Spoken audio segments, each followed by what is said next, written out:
केले.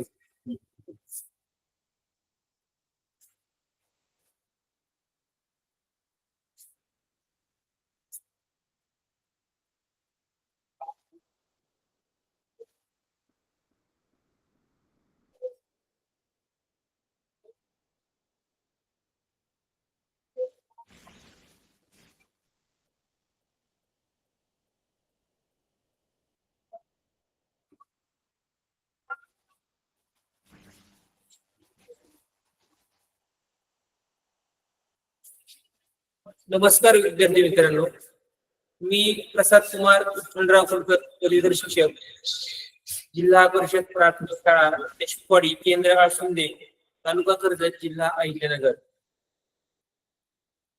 मिशन आरंभ शिष्यवृत्ती ऑनलाईन तासिका, जिल्हा परिषद अहमदनगर, पंचायत समिती कर्जत शिक्षण विभाग यांच्या संयुक्त विद्यमाने हे सप्टेंबर 2025 मधील आज 2 सप्टेंबर 2025 रोजीची दुसरी तासिका आपण सुरू करत आहोत. सर्व विद्यार्थ्यांनी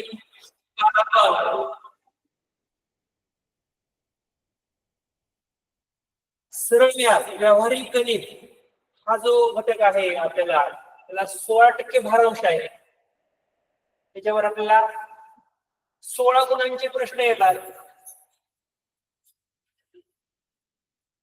16 गुणांचे प्रश्न येतात आणि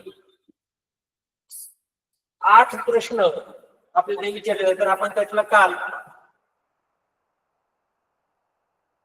सरळ व्याज व चक्रवाढ व्याज हा घटक सुरू केला होता.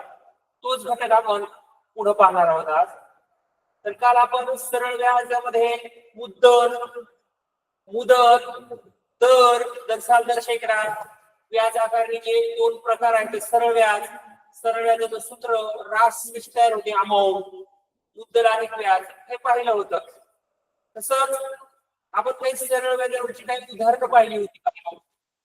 जी उदाहरणं शासकीय परीक्षेमध्ये आली होती तीच उदाहरणं आपण पुढं अजून पुढच्या वेगवेगळ्या प्रकारची उदाहरणं जी आहेत ती पाहणार आहोत आणि आपला अभ्यास चालू करणार आहोत.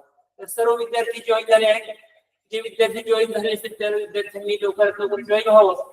आपली तासिका आजची सुरू झालेली आहे. तर पहा, पुढचं उदाहरण आहे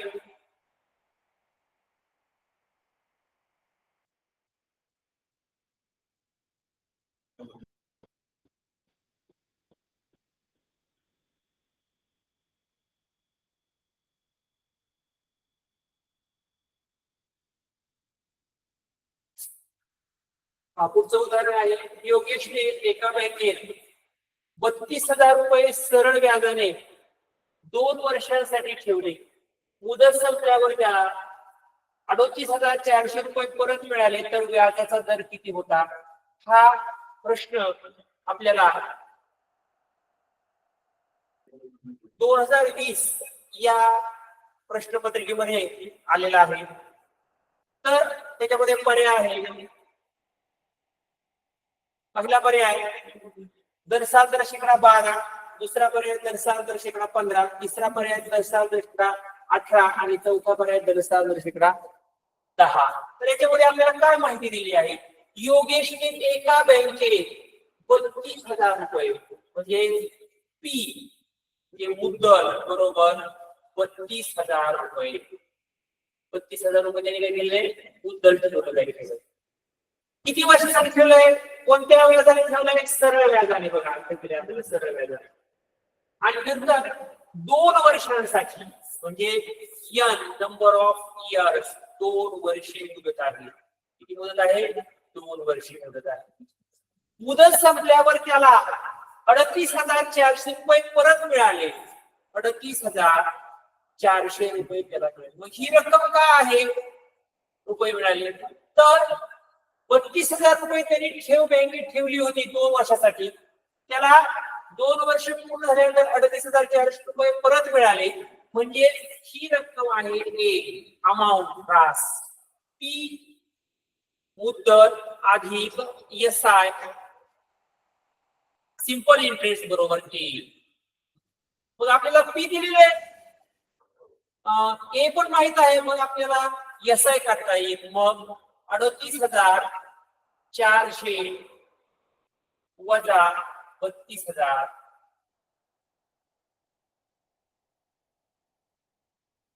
400 त्यातून गेलं 6,400 तिथं SI आलं म्हणजे सिंपल इंटरेस्ट आलं.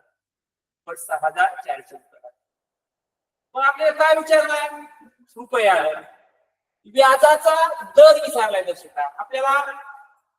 सिंपल इंटरेस्ट सरळ व्याजाचं सूत्र काय आहे बरोबर P गुणिले N गुणिले R छेद 100 हे सूत्र आपण आपल्याला P माहिती आहे, आपल्याला N माहिती आहे, SI माहित आहे, फक्त आपल्याला R माहित नाही. तो आपला R व्याजाचा दर R हा आपल्याला काढायचा आहे. मग त्याची आपण त्याच्या सूत्रामध्ये ठेवूया 6,400 बरोबर 32,000 गुणिले 2 गुणिले R छेद 100. 100 ने भागले आपल्याला 100 ने भागल्यानंतर 320 राहिले. मग 6,400 हे डाव्या बाजूला आहे. मग 320 गुणिले 2 त्याला छेदस्थानी होती भागिले उजव्या बाजूला डाव्या बाजूला आल्यावर 320 गुणिले 2 बरोबर R. मग इथं परत 10 ने भागला असेल तर त्याला 32 एक 32 32 दुने 64 32 शून्य शून्य आणि वेग हा म्हणजे R ची किंमत R बरोबर 10%. म्हणजे योगेशने एका बँकेत 32,000 रुपये सरळ व्याजाने 2 वर्षात ठेवले. मुदत संपल्यावर त्याला 38,400 रुपये परत मिळाले. तर व्याजाचा दर काय होता तर दर साल दर्शका 10%. हा चौथा पर्याय हा आपला बरोबर आला. इथं आपण समजून घ्यायचंय की 32,000 ही काय राशी आहे, कोणती राशी आहे आणि 38,400 ही काय राशी. सोपा प्रश्न आहे सोप्यातला, परंतु हे मार्ग सुद्धा आपले गेले नाही पाहिजे की 32,000 ही कोणती राशी आहे, 38,400 काय आहे आणि मग आपल्याला विचारलं काय आहे, कोणतं सूत्र वापरावं हे आपण जर काळजीपूर्वक तपासतात आपल्याला त्याचे उत्तर लवकर येतात, पोहोचले येतात. तर आपण पुढचा प्रश्न पाहू.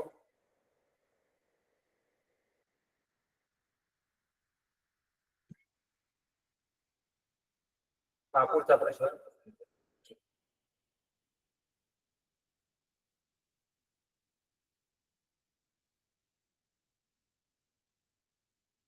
संतोष रावाने एका बँकेत 2,10,000 रुपये सरळ व्याजाने 5 वर्षासाठी ठेवले. मुदतीने त्यांना 3,36,000 रुपये मिळाले. तर व्याजाचा दर किती होता. सन 2022च्या शिष्यवृत्तीच्या प्रश्न परीक्षेत हा प्रश्न आला. पहिला पर्याय 11%, दुसरा 10%, तिसरा 12%, चौथा 14%. हे उत्तर आपण शोधूया.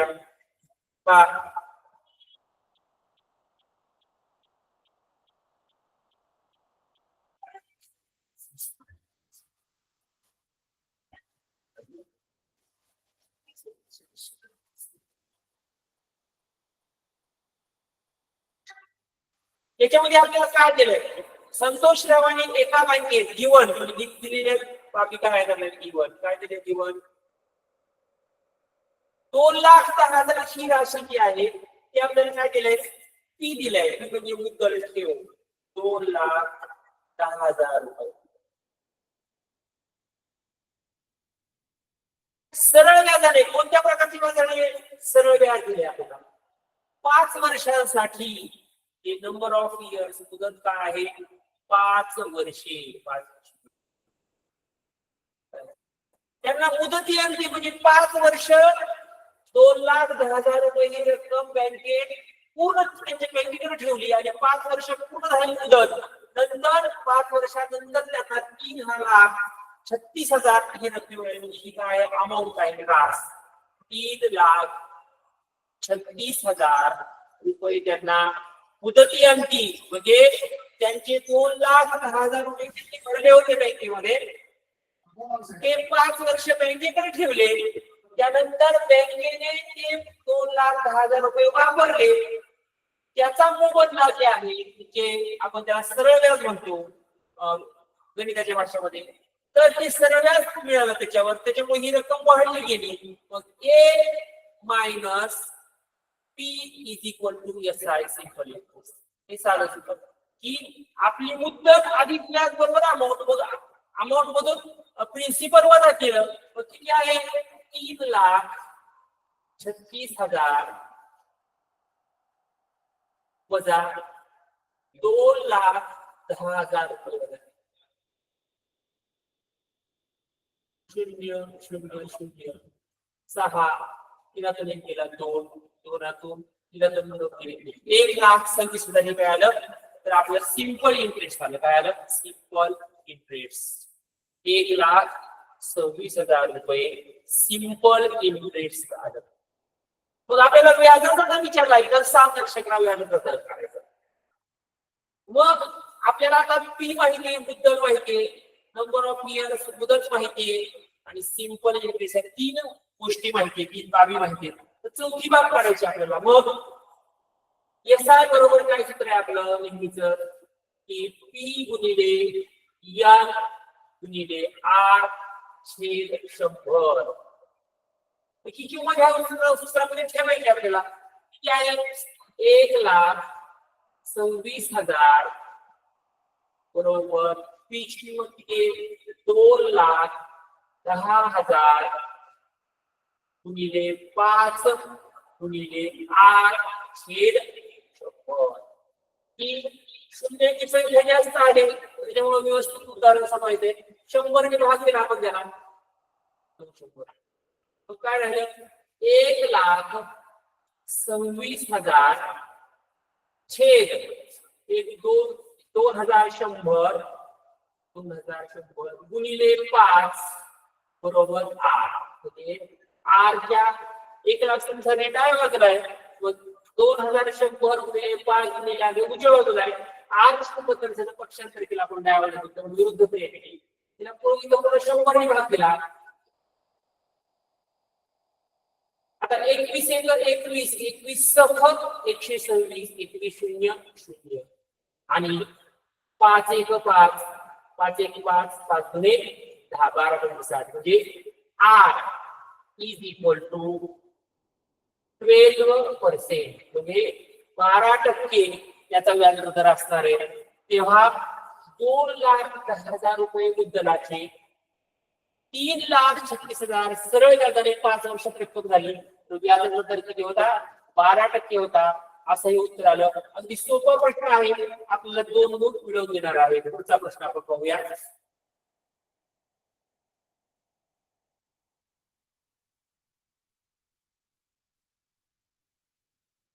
पुढचा प्रश्न पाहू.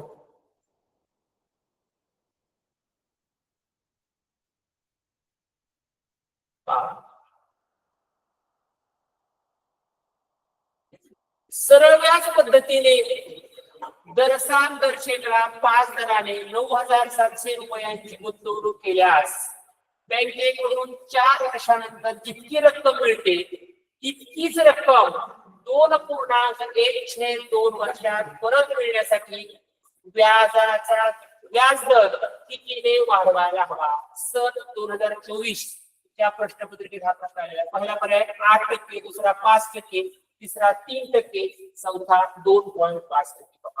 हा प्रश्न आपण सोडू. तिथून जाईल पद्धतच आहे घेऊन.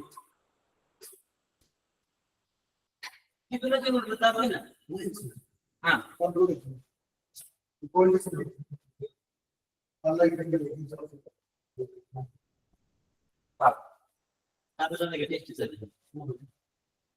सरळ व्याज पद्धतीने दरसाल दर्शेकडा 5 दराने 9,700 रुपयांची गुंतवणूक केल्यास बघा तर 2 आपल्याला क्रिया करायची आहे. पहिली क्रिया आणि दुसरी क्रिया. दरसाल दर्शेकडा 5 दिलाय आपल्याला पहिल्यांदा रेट ऑफ इंटरेस्ट त्याला आपण R1 म्हणूया 5%. दराने 9,700 रुपयांची गुंतवणूक म्हणजे 9,700 रुपये हे काय आहे तर पी आहे आपला प्रिन्सिपल आहे.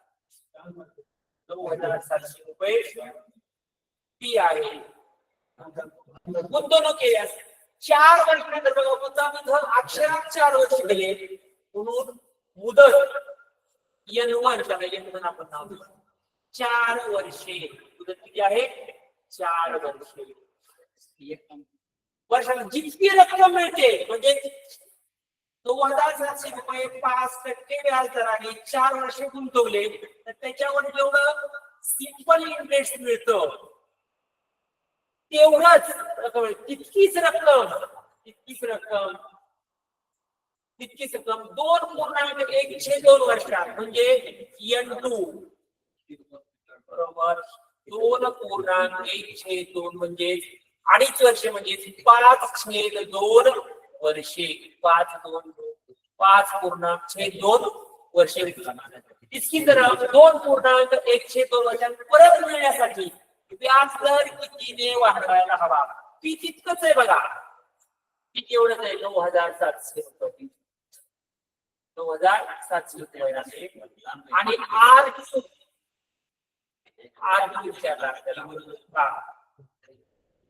सरळ व्याज पद्धतीने दर साल दर शेकडा 5 दराने 9,700 रुपयांची गुंतवणूक केल्यास 9,700 रुपये 5% दराने गुंतवले म्हणजे बँकेकडे ठेवले केल्यास बँकेकडून 4 वर्षानंतर N बरोबर 4 आहे जितकी रक्कम मिळते तितकीच रक्कम 2.1/2 वर्षात म्हणजे 5/2 वर्ष म्हणजे 2.5 वर्षामध्ये परत मिळण्यासाठी व्याज दर कितीने वाढवायला हवा बघा इथं मुद्दल सारखं आहे मुदत काय केली कमी केली आणि तितकंच व्याज मिळालं मुदत जर कमी केली तर दर काय होईल वाढेल मग आपण पहिल्याचं काढू आता SI बरोबर काय सूत्र आहे आपलं SI बरोबर P गुणिले N गुणिले R छेद 100 P किती आहे आपलं 9,700 रुपये गुणिले N किती आहे 5 गुणिले R किती दिले आपल्याला 5 R आहे आणि N आहे 4 वर्षे P 9,700 N आहे 4 वर्ष आणि R आहे 5% भागिले 100 छेद 100 ने भागला आपण त्याला किती आलं उत्तर 97 गुणिले 20 म्हणजे 97 0 0 97 गुणिले 194 म्हणजे 1,940 रुपये हे SI मिळालं आता तिथंच SI 1,940 SI मिळालं SI तेवढंच SI सरळ व्याज 1,940च मिळलं पाहिजे फक्त इथं मुदत कमी केली म्हणजे व्याज दर वाढेल मग पुन्हा आपलं हे सूत्र काढायला टाकायचं SI बरोबर काय आहे P गुणिले N गुणिले R छेद 100 मग आपल्याला SI किती आहे आता सरळ व्याज 1,940 रुपये बरोबर हे दुसरं बघायचं आपल्याला P किती आहे हे मुदत 9,700 रुपये गुणिले 5/2 मुदत 2.5 वर्ष आहे गुणिले R काढायचं आहे आपल्याला छेद 100 100 ने आपण करत आलो बरोबर आहे मग 1,940 बरोबर काय राहिलं 97 गुणिले 5/2 गुणिले R बरोबर काढायचं आपल्याला R बरोबर काय येईल 1,940 हे 97 त्याला काय होते भागिले 97 अंशस्थानी होते छेदस्थानी गेले आणि गुणिले 2/5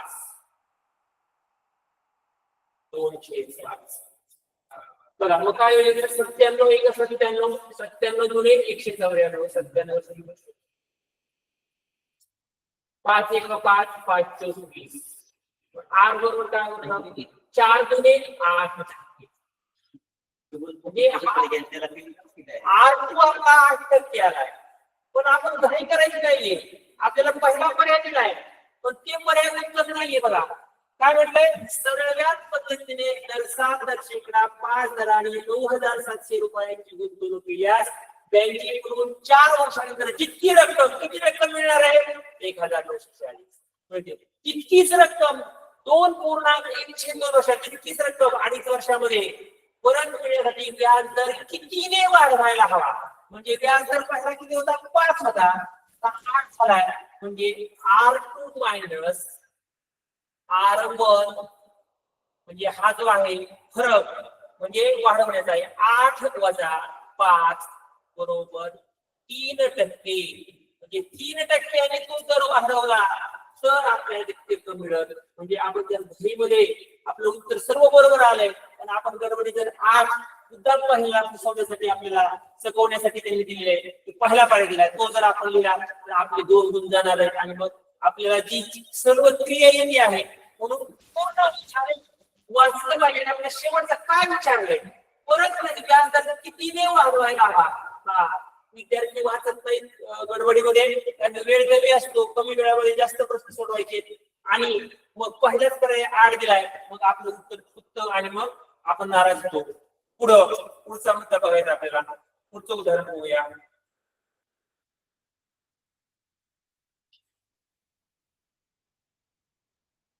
उदाहरण क्रमांक 9. चक्रवाढ व्याज. चक्रवाढ व्याज चक्रवाढ व्याज पाहताना आपण सरळ व्याजाची आपण माहिती घेतली होती. जेव्हा वर्षाची व्याजाची रक्कम मुद्दलात मिळवतात त्यामुळे पुढील वर्षी मुद्दलात वाढ होऊन त्यावर व्याजाची आकारणी होते. या पद्धतीला चक्रवाढ व्याज असं म्हणतात. चक्रवाढ व्याज असं त्याला म्हटलं जातं. त्याला कंपाऊंड इंटरेस्ट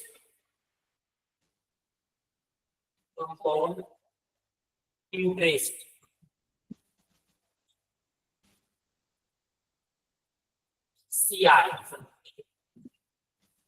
चक्रवाढ व्याज म्हणजे जेव्हा वर्षाची व्याजाची रक्कम मुद्दलात मिळवतात म्हणजे सरळ व्याज करताना आपण असं बघितलं होतं की 5 वर्षांची सरळ व्याज असेल तर प्रत्येक वर्षाचं सरळ व्याज हे समान असतं.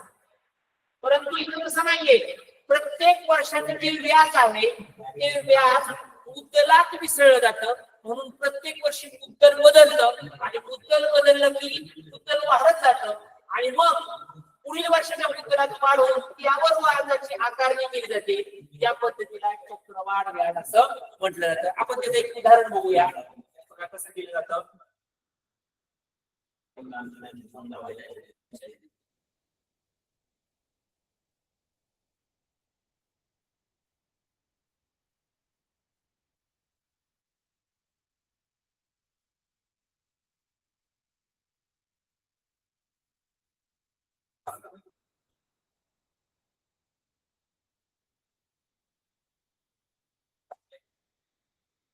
इथं काय दिले आपल्याला?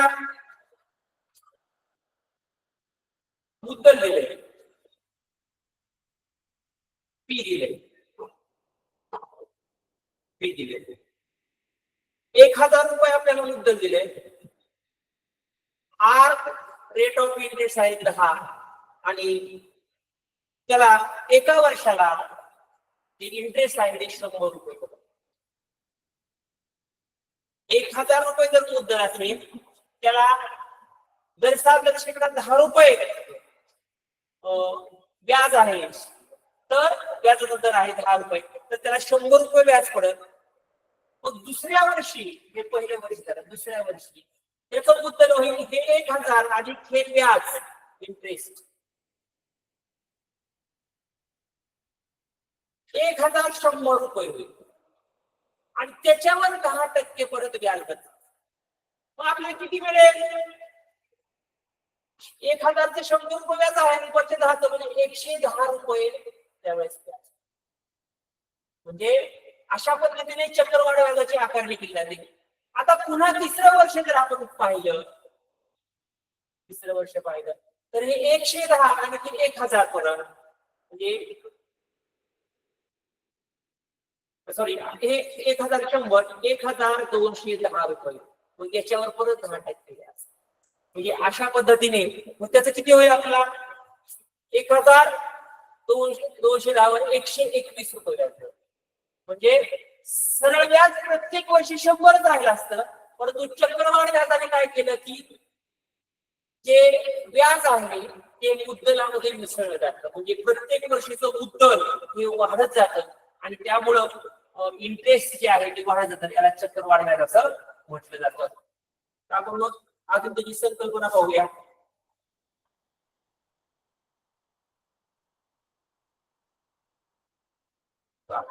मग चक्रवाढ व्याजाचं सूत्र काय आहे कंपाऊंड इंटरेस्ट काढण्याचं, तर त्याचं प्रत्यक्ष सूत्र नाहीये. आधी सूत्र काय आहे, चक्रवाढ व्याजाने तयार होणारी रास, चक्रवाढ व्याजाने तयार होणारी रास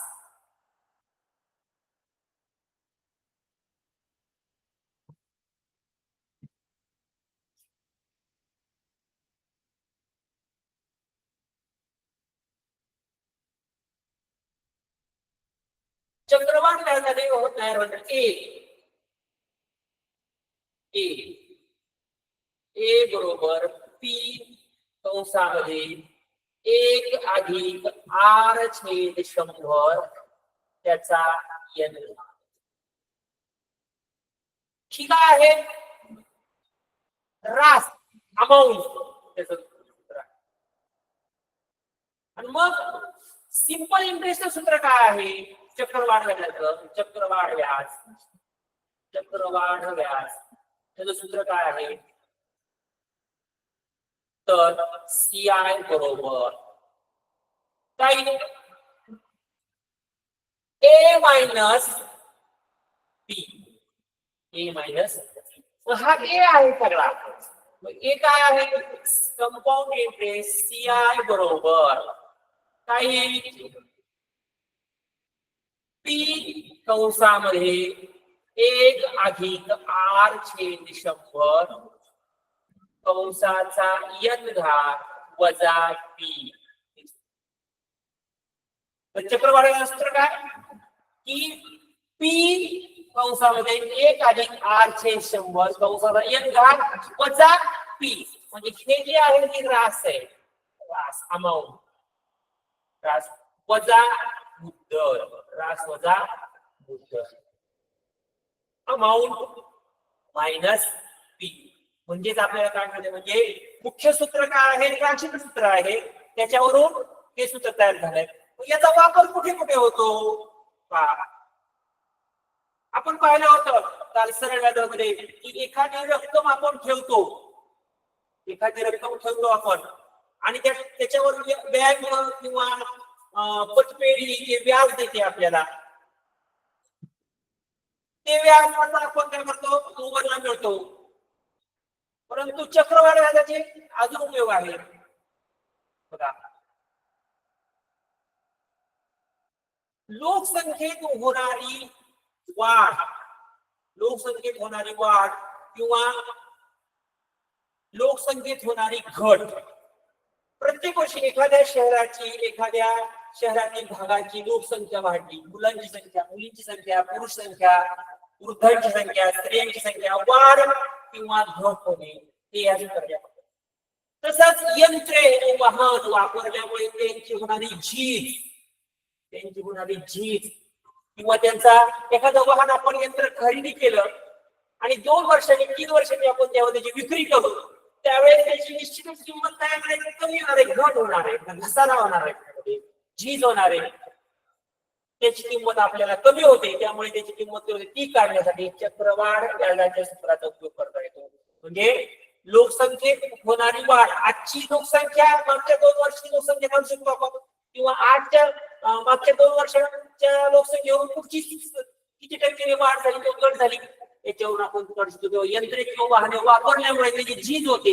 एखादं यंत्र आहे ते आपण समजा 1 लाखाला घेतलं तर आपण ते 3 वर्षांनी विकणार आहे, त्याची निश्चितच किंमत 1 लाख येणार नाही, काहीतरी कमी येणार आहे. मग किती टक्के कमी येणार आहे 100ला, मग त्याच्यावरून आपण चक्रवाढ व्याजाच्या सूत्राने ही किंमत काढू शकतो. तसंच मग किमतीमध्ये वाढ होत असेल तर आर म्हणजे rate of interest, rate of interest व्याजाचा दर जो आहे, रेट ऑफ इंटरेस्ट हा वाढ होत असेल तर धन घेतात म्हणजे पॉझिटिव्ह, पॉझिटिव्ह घेतला जातो त्या सूत्रामधून. किंवा त्याची किंमत जर कमी होत असेल, आर आरची किंमत कमी होत असेल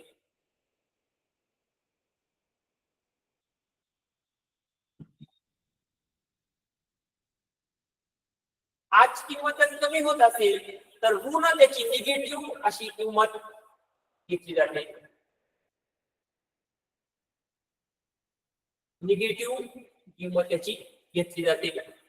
म्हणजे तिथं आज ऋण घेतात. तर आपण मग त्याच्यावरची काही उदाहरणं जी आहेत ती पाहूया. चक्रवाढ व्याजावरची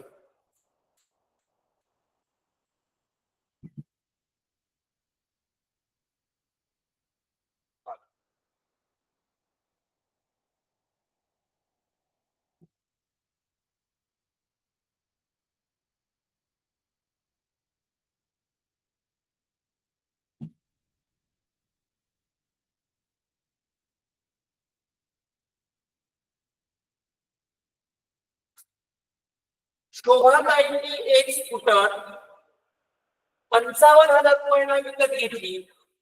वापरलेल्या स्कूटरचा भाव प्रतिवर्षी म्हणजे काय, प्रत्येक वर्षाला, प्रतिवर्ष म्हणजे काय, प्रत्येक वर्षाला 8% कमी होतो आहे. 2 वर्षानंतर त्यांनी ती स्कूटर विकली तर त्यांना किती रुपये मिळतील? 2017च्या प्रश्नपत्रिकेचा प्रश्न 4 पर्यंत. मग बघा आपल्याला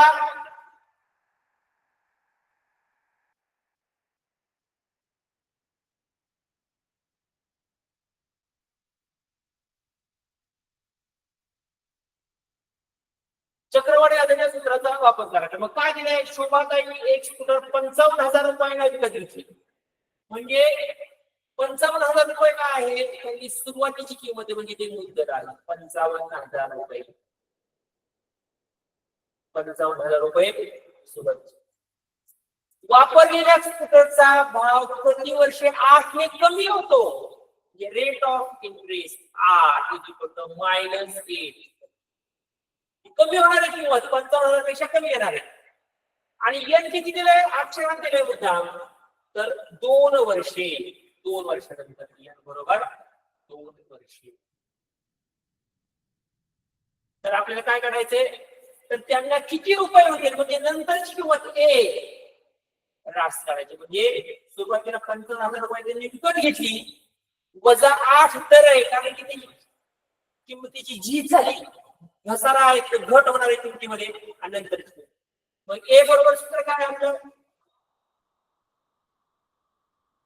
ए बरोबर सूत्र काय, A is equal to P into bracket 1 minus आहे, आता मायनस कारण तिथे कमी किंमत होणार आहे, R upon 100 raise to N. आता बघा इथे एक आहे म्हणजे 1/1 आहे. आणि मला कंस आपण व्यवस्थित सोडून घ्यायचा आहे. ए बरोबर पी ची किंमत आपण त्याच्यामध्ये ठेवूया 55,000 कंसामध्ये 1/1 बघा कसं म्हणतो मी, वजा 8/8 व्याजाचा दर आहे म्हणजे 100 कंसाचा दुसरा दर. आता इथं आपल्याला आधी त्याला संक्षिप्त रूप देऊन घेता येईल. म्हणजे काय होईल, आपल्याला त्याची संख्यांचा भागाकार गुणाकार कमी होईल. आपल्याला ए बरोबर 55,000 कंसामध्ये 1/1 वजा 4 दुने 8, 4 दुने 8 आणि 4 पंचे 20 वजा 2/25 कंसाचा दुसरा. आणि हा 2 सोडून घेऊया आपण. मग 1/1 वजा 2/25 आपण छेद क्रमांक टाकला, बेरीज किंवा भेटला 25 1 25 दोन्ही छेदांचा गुणाकार पहिल्या अपूर्णांकाचा अंश गुणिले दुसऱ्याचा छेद 25 आणि पहिल्या अपूर्णांकाचा छेद गुणिले दुसऱ्याचा अंश वजा 23 छेद 25 हे आपण हे सोडून घेतलं. मग आपल्याला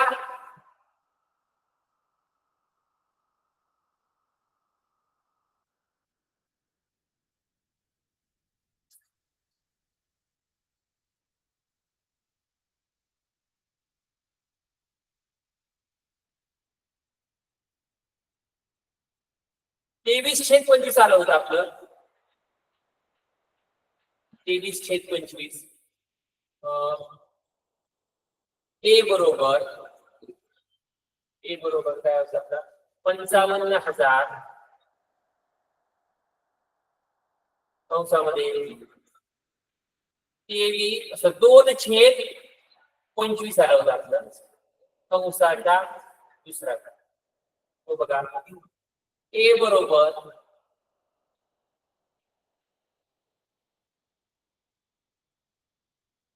55,000 गुणिले 2/25 गुणिले किती आलं होतं आपलं 23 आलं ना गेलं सर 23/25 गुणिले 23/25 25 ने भाग द्यायचा 25 1 25 25 2 50 हलवले 5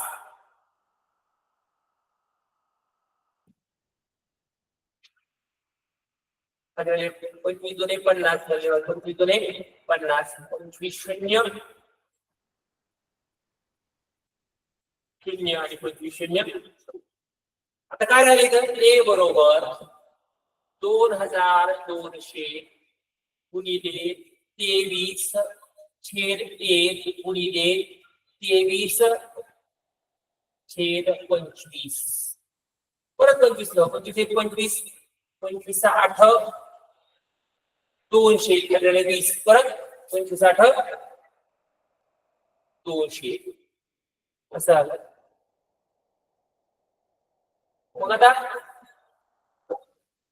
ए बरोबर काय आलं 88 गुणिले 23 गुणिले 23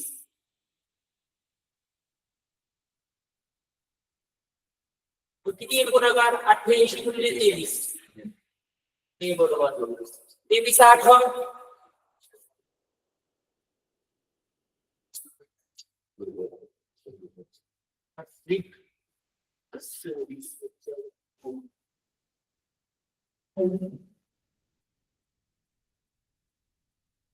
184 23 8 184 बरोबर ना 23 8 184 हातच्याले 18 23 8 184 18 202 परत गुणिले 23 ए बरोबर 23 चौक 92 हातच्याले 9 23 2 46 46 9 55 हातच्याले 5 23 2 46 म्हणजे हे आलं 46,552 रुपये. त्याला 46,552 रुपयांना स्कूटर विकून त्यांना व्यक्त भेटलं. हे उदाहरण आपण अशा पद्धतीने सोडवलं सरळ व्याजाच्या.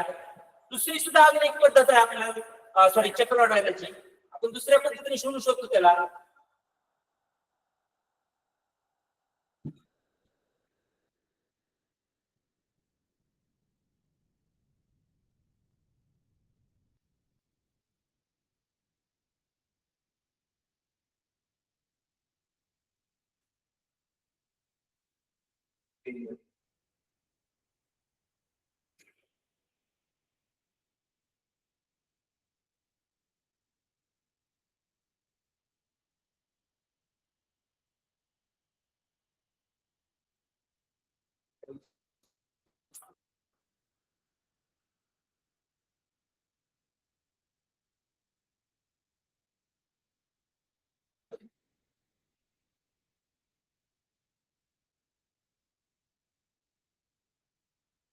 सरळ व्याजाचं सूत्र वापरून सुद्धा आपण हे उदाहरण सोडू शकतो.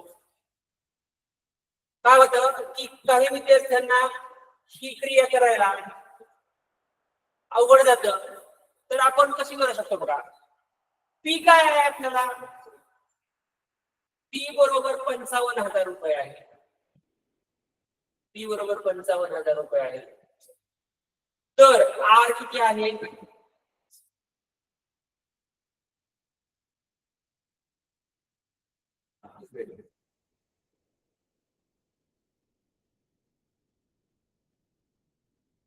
8% आहे.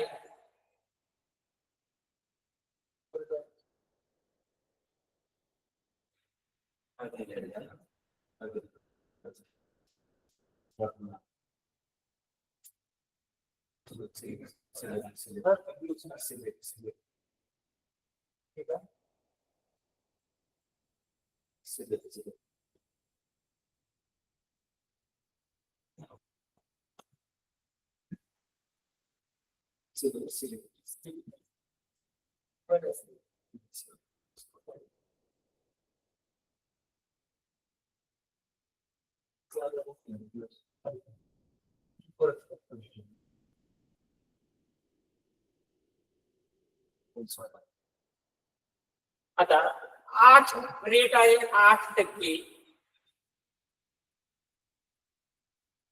तर 2 वर्षानंतर येण आहे 2 वर्षे.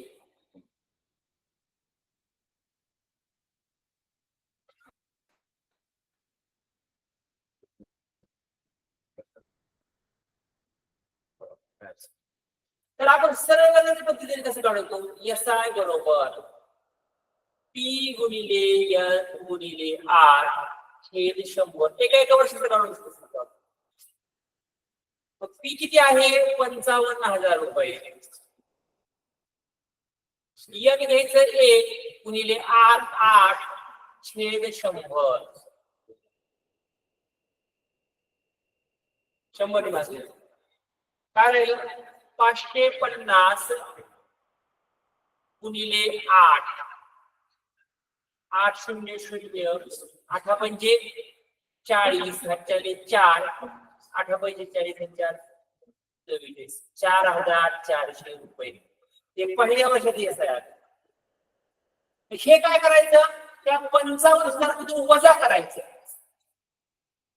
55 कमी झाली किंमत आपली. 55,000 वजा 4,400 रुपये. 0 0 10 4 गेले 6 4 4 गेले 0 50,700 रुपये. दुसऱ्या वर्षाचं काय आहे, पी आहे दुसऱ्या वर्षाचं. हे पहिल्या वर्षाचं जे मुद्दल होतं ते वजा केलं व्याज. मग आता दुसऱ्या वर्षाचं पी किती झालं, 50,400 600. आर 8 आहे बरोबर आहे आणि मुदत 1 वर्ष. मग परत एस आय बरोबर काही आपल्याला 50,600 गुणिले 8 गुणिले 1 छेद 100. मग एस आय बरोबर काही 506 गुणिले 8. एस आय बरोबर 8 सख 48 404 8 म्हणजे 4,048 दुसऱ्या वर्षाचे व्याज. हे 50,600 यातून वजा करायचं. 50,600 वजा 4,048. 100तून 48 गेले 52 राहील 5 आणि 50तून 4 गेले 46. अशाही पद्धतीने तुम्ही काढलं तरी 46,552 हा पर्यंत. म्हणजे ज्या विद्यार्थ्यांना त्या क्रिया अवघड वाटतात तर ही सुद्धा क्रिया अगदी सोपीच आहे. सरळ व्याजाची अवघड क्रिया नाहीये आणि आकडे सुद्धा थोडी आहे. फक्त इथं काय केलं, 2 वर्षानंतर त्याची किंमत कमी झाली. एका वर्षाचं आपण आधी मुदत जरी 2 वर्ष असली तरी इथे 1 घेतलंय.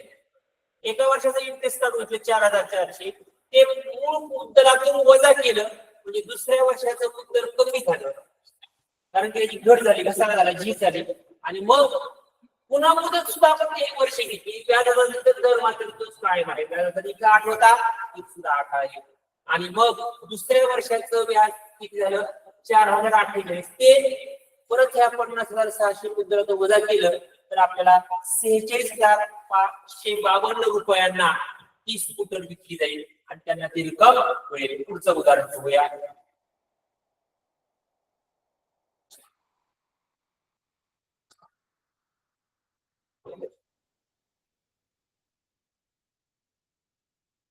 पुढचं उदाहरण.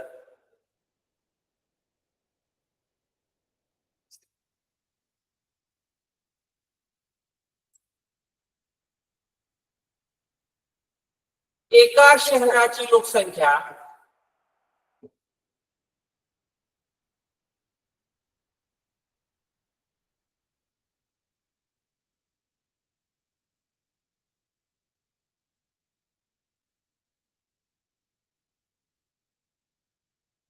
एका शहराची लोकसंख्या एका शहराची लोकसंख्या 3,02,500 एवढी आहे. लोकसंख्या वाढीचा दर प्रतिवर्षी म्हणजे प्रत्येक वर्षाला 10% होता. तर 2 वर्षापूर्वी त्या शहराची लोकसंख्या किती होती? 2018च्या प्रश्नपत्रिका. आता मग 4 पर्याय आहेत आपल्याला. आज एका शहराची लोकसंख्या 3,02,500 एवढी आहे. आज आहे म्हणजे ते काय आहे? ए आहे का पी आहे हे ठरवलं पाहिजे. लोकसंख्या वाढीचा दर प्रतिवर्षी 10% होता. तर 2 वर्षापूर्वी त्या शहराची लोकसंख्या 2 वर्षांच्या आधीची म्हणजे आधीची जी आहे लोकसंख्या ती पी असणार आहे. काय असणार? पी काढायचं आहे. आणि आज 2 वर्षापूर्वीची म्हणजे तोच काय आहे? एन म्हणजे काय आलं? 2 वर्षे. एन काय आहे? 2 वर्ष. आणि लोकसंख्या वाढीचा दर 10% होता. रेट ऑफ इंटरेस्ट प्रति वर्षाला एका वर्षाला 10% वाढत. म्हणजे आपल्याला 3,02,500 ही जी रक्कम आहे ही ए आहे. हे लक्षात घ्यावी. कारण की आपण कोणतं ती राशी कोणती आहे हे आपल्याला कळलं पाहिजे. पुन्हा बघा, आज एका शहराची लोकसंख्या 3,02,500 आहे एवढी आहे. म्हणजे आजची लोकसंख्या किती आहे? 3,02,500. लोकसंख्या वाढीचा दर प्रतिवर्षी 10% होता. तर 2 वर्षापूर्वी त्या शहराची लोकसंख्या किती होती? म्हणजे आधीची लोकसंख्या किती होती त्या शहराची? म्हणजे प्रतिवर्षी 10% ती वाढत गेलेली आहे. म्हणजे दर जो आहे तो हा सुद्धा काय धन येणार आहे, म्हणजे पॉझिटिव्ह येणार आहे. आणि आपल्याला नंतरची लोकसंख्या दिलेली आपल्याला पी काढायचा आहे. मग पहा, आपलं सूत्र काय आहे? ए बरोबर पी कंसामध्ये 1 अधिक R/100 कंसाचा दुसरा. म्हणजे बघा, एक किती मग 3,02,500 बरोबर पी कंसामध्ये 1/1 अधिक आर किती आहे? 10/100 आणि कंसाचा दुसरा घात. त्याला आपण संक्षिप्त करू देऊ. मग बघा काय होईल? 3,02,500 बरोबर पी कंसामध्ये. आता आपल्याला छेद सारखे करून घ्यायचे. 10×1 10 दुसरा घात 10×1 10 आणि 1×1 म्हणजे इथं काय आलं आपलं? 3,02,500 बरोबर पी कंसामध्ये 11/10चा दुसरा घात. आपल्याला पी काढायचे म्हणजे पी ची ही राशी काय आहे? गुणाकार आहे. म्हणजे इकडे भागिले बघा, पी बरोबर काही 3,02,500 भागिले 11/10 गुणिले 11/10. 11/10 गुणिले 11/10 म्हणजेच काय होईल 3,02,500 छेद 1. कारण हा पूर्णांक आहे मग त्याला गुणिले भागिले म्हणजे गुणिले 6/11 गुणिले 10/11. 11 भागायला द्यावे त्याला. 11 × 11 11 दुणे 22 राहिले 8 11 7 77 राहिले 5 55 झाले 11 5 55 11 0 0 11 0 पुन्हा एकदा भाग द्यायचा दुसऱ्या 11 11 1 11 11 दुणे 22 झाले 5 11 5 55 आणि 11 0 0 काय राहिलं मग इथं पी बरोबर 2,500 गुणिले 10 गुणिले 10 छेदस्थानी 1 राहिल्यानंतर छेद आपण मांडत नाही एकाच असल्यावर मग पी बरोबर 2,500 गुणिले 100 म्हणजेच काय आलं पी बरोबर 2,500 वर 2 शून्य द्यायचे 100 निघून आपल्याला शतक हजार दशहजार लक्ष 2,50,000 ही 2 वर्षापूर्वीची त्या शहराची लोकसंख्या. म्हणजे आपण पी काढलंय 2,50,000 ही शहराची लोकसंख्या होती. प्रतिवर्षी दरवर्षी 10% वाढत गेली. पहिल्या वर्षी 10% वाढली परत जे 10% वाढलं ते 2,50,000 मिसळलं गेलं मिळवलं गेलं अधिक केलं आणि परत दुसऱ्या वर्षी 10% वाढली त्याच्यावर म्हणजे 3,02,500 ही 2 वर्षानंतर झाली. म्हणजे आपलं उत्तर पर्याय क्रमांक 4 आहे. पुढचं उदाहरण आपण घेऊया.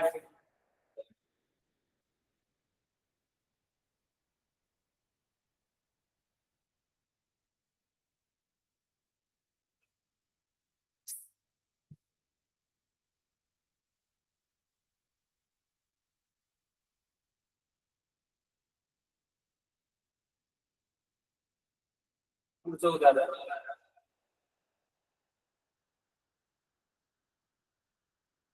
पहा.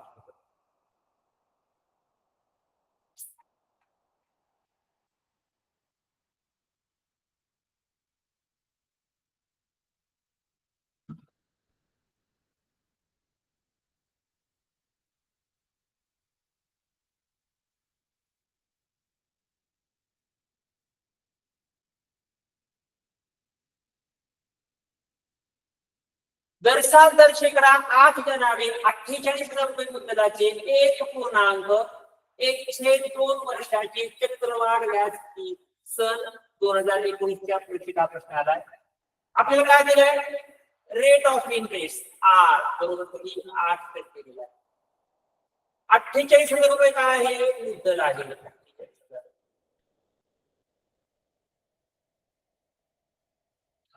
मुद्दल आहे आणि मुदत किती आहे 48,000 मुद्दलाचे 1.1/2 मुदत बरोबर 1.1/2 1.5 वर्षे.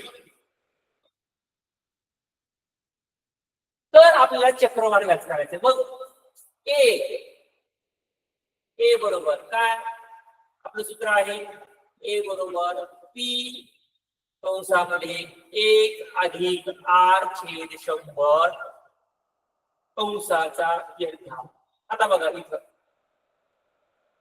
एका वर्षाचा 1.5 वर्ष दिले. एका वर्षाला किती व्याज आहे एका वर्षाला 8% व्याज आहे आणि उरलेले जे अर्धा वर्ष आहे त्याला किती व्याज असेल मग 4%. हे इथं आपल्याला हा बदल करून घ्यावा लागणार आहे. त्याचे उदाहरण सोडवता येणार नाही कारण एका वर्षाला 8% व्याज दर आहे आणि पुढच्या अर्ध्या वर्षाला किती असणार आहे 4% असणार आहे. मग तेच कसं मांडणार आहे आपण पी ची किंमत 48,000 ठेवायची 48,000 पहिल्या कंसामध्ये 1/1 अधिक 8/100 कंसाचा 1 घात, कारण की इथं हे 1 वर्षाचं आहे आणि पुढं अर्ध्या वर्षाचं 1/1 अधिक 4/100 कंसाचा 1, कारण की त्याला 1% त्याला घेतले गेले त्या अर्ध्या वर्षाला. मग आता आपल्याला हे दोन्ही कंस सोडून घ्यायचे आधी. काही 8/100 48,000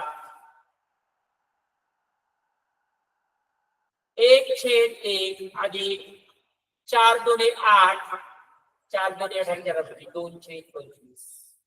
इथे काही 1/1 अधिक 2×4 2×5 आणि 2. आता पुन्हा आपल्याला छेद समान करावं लागतील. बरोबर 48,000 कंसामध्ये काही 25 आणि 25×1 = 25 अधिक 2 25×1 = 25 2. दुसऱ्या कंसामध्ये छेदी 50 50×1 = 52.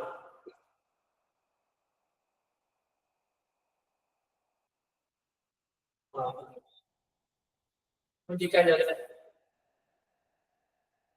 48,000 गुणिले 27/25 गुणिले 52/50 52/50. इथं आपण अजून संक्षिप्त रूप देऊ शकतो.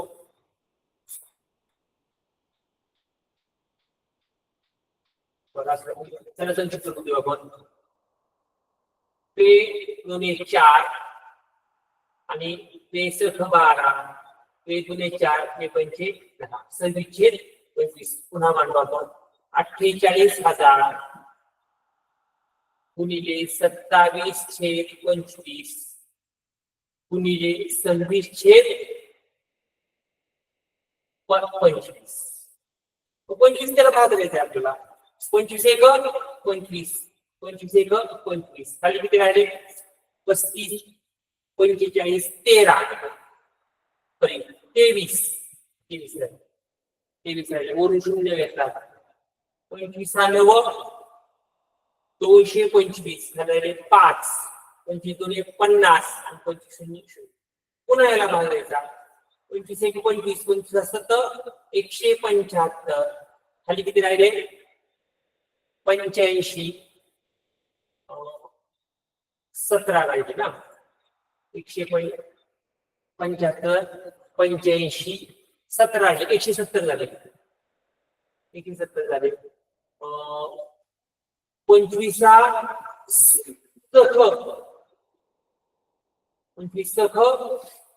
150 झालेले 20 25 8 200. काय झाले 76.8 गुणिले 27 गुणिले 26. मग आता हा गुणाकार करायचा आपल्याला. 27 गुणिले 26 76 गुणिले 8 26 26 सख 156 26 182 182 18 26 दुने 52 10 65 8 70 702. काय म्हटलं